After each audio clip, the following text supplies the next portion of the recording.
So to review the actual consequences of a rent control, so that's the price ceiling on apartment rents in a particular place, right? So most common in New York City or San Francisco and some European cities. Okay, so actual consequences, right? Things that are actually going to happen because of this law. So lots of people want to get the apartments, right? The apartments are super cheap. I'm going to draw the graph over here so we can gesture at it. Okay, demand, supply, apartments in area.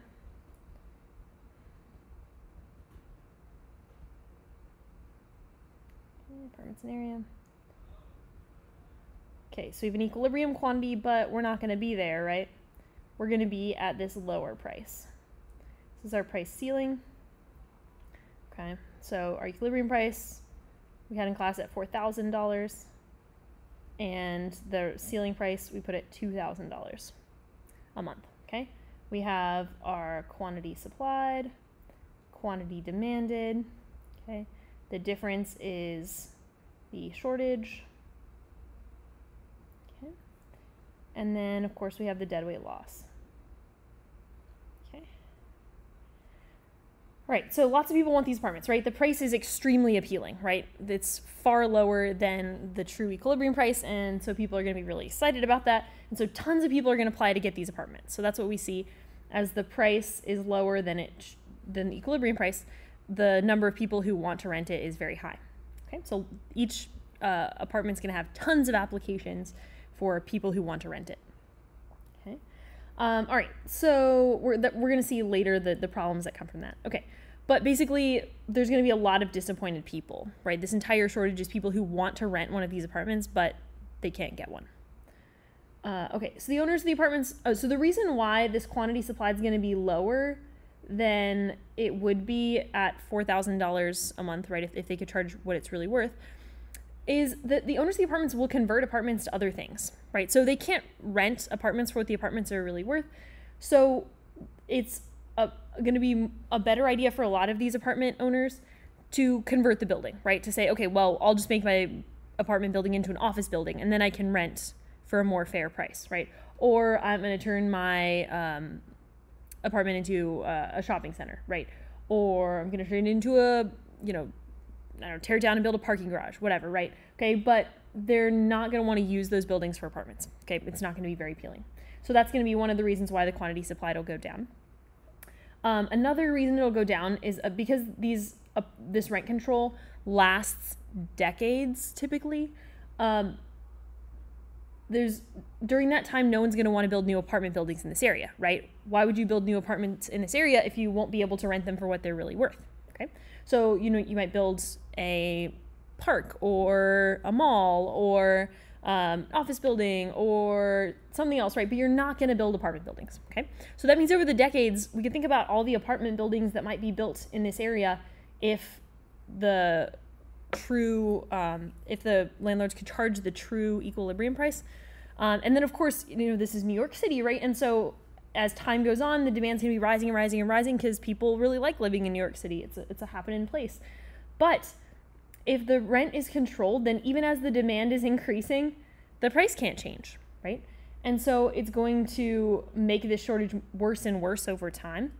And yeah, if we just think about all those apartment buildings that are lost, that don't get made as a result of this rent control, that's pretty terrible, right? So that means that in a place where it's already really hard to find an apartment, right, in New York City, it's now really, really, really hard to find an apartment because we're discouraging the building of new apartments.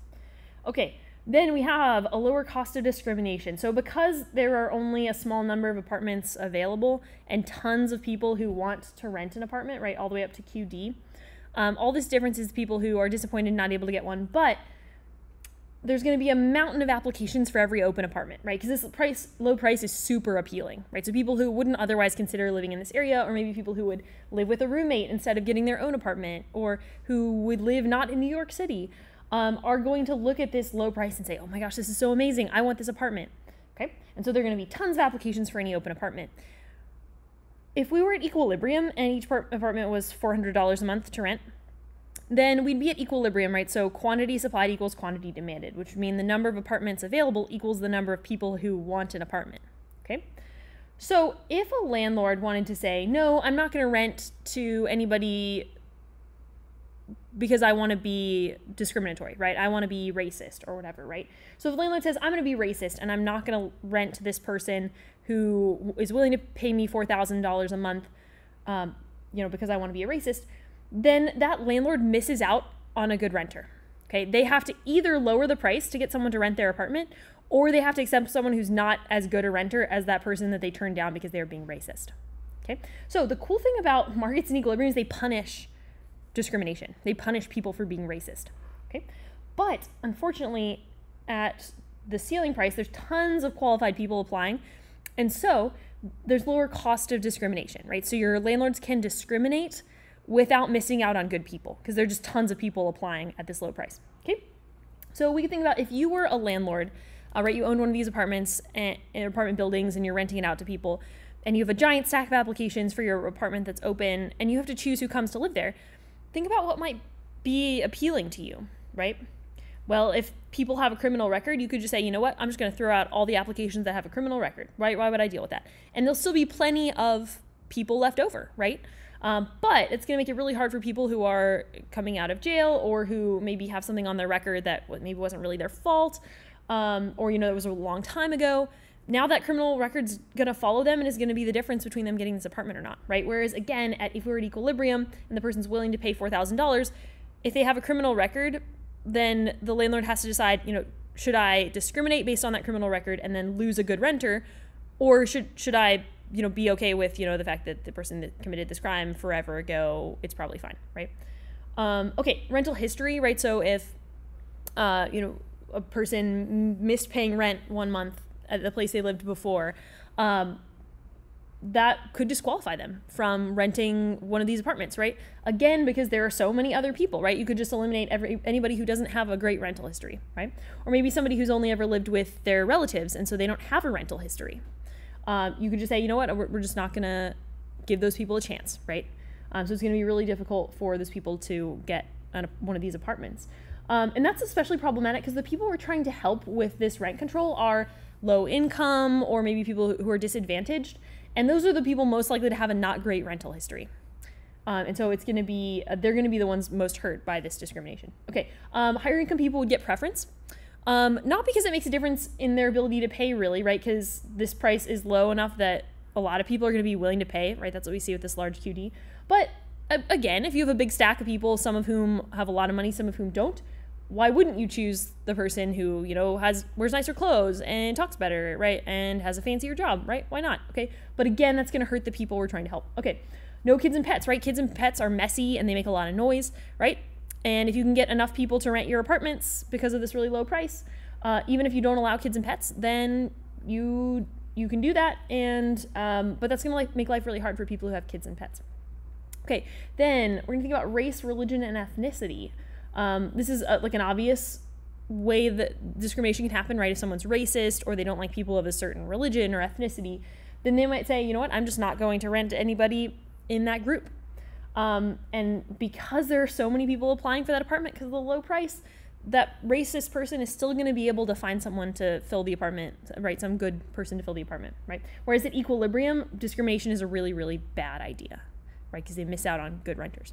Okay, more fees would be common, right? So maybe a fee to get the key to the apartment, or a fee, like a cleaning fee, or a big deposit on the apartment. Illegally, you could see a bribe, right? That's what this might look like. But legally, there might just be a lot of fees that people have to pay. Again, because the price is so low that even if there's a bunch of fees, people are still going to say, well, it's still a good deal, right? Even with all the fees, this is still a good deal, right? And so they're going to put up with all those fees. Okay. Landlords won't maintain the apartment and the apartment's going to fall into disrepair. The way this one works is to think about this. What's the only reason a landlord would ever do maintenance, right? Like, why would they fix the washer in the apartment building if it breaks? Why would they fix a drippy faucet? Why would they fix the air conditioning, right? Why would they ever change the old grubby carpets? Pause the video if you need to think about it. Yeah, it's because people wouldn't want to come and live in the apartment, and they wouldn't stay in the apartment if things broke and the landlords didn't fix them, okay? So at equilibrium, the landlords have pretty significant pressure to keep the apartments nice so that they can charge a high price for them, and to keep the renters happy so that they don't lose those renters who are paying a high price, right?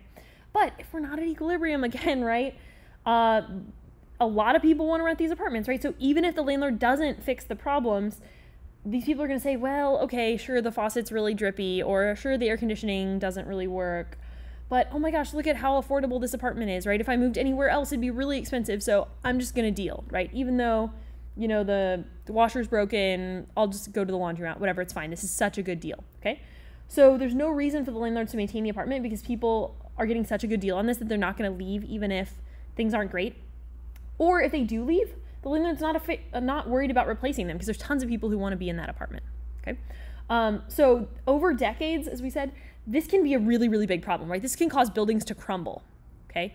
There's an economist who has a set of pictures for a game called Rent Control or Bomb Damage, where people have to identify whether damage to a building is because there was a rent control or it was bombed, okay? So that's how bad this disrepair can become. Okay, and then people will stay in bigger apartments than they would have at the true price. Okay, so if you're in this rent-controlled apartment, it's a really great deal. You're basically never going to want to move out of this apartment because it's so cheap compared to the alternatives. But if you had, say, a family move into a pretty big apartment, right, that makes sense, right? But then when the kids grow up and leave, right, and then you have, you know, just one or two people left in this big apartment, if they had to pay $4,000 a month for that apartment, they wouldn't stay in that big apartment, right? They'd move to a smaller apartment. And then that big apartment would be freed up for somebody who has a big family and wants to live in a big apartment, right? But at this low rent-controlled price, even if you only have one or two people living in that big apartment, it's still a way better deal than if you moved into a smaller apartment that wasn't rent-controlled, okay? So people are going to stay in this apartment even if it's not a good use of the space, basically, right? Like the resources are not going, or the good is not going to the people who value it most. Cool. Good job, guys.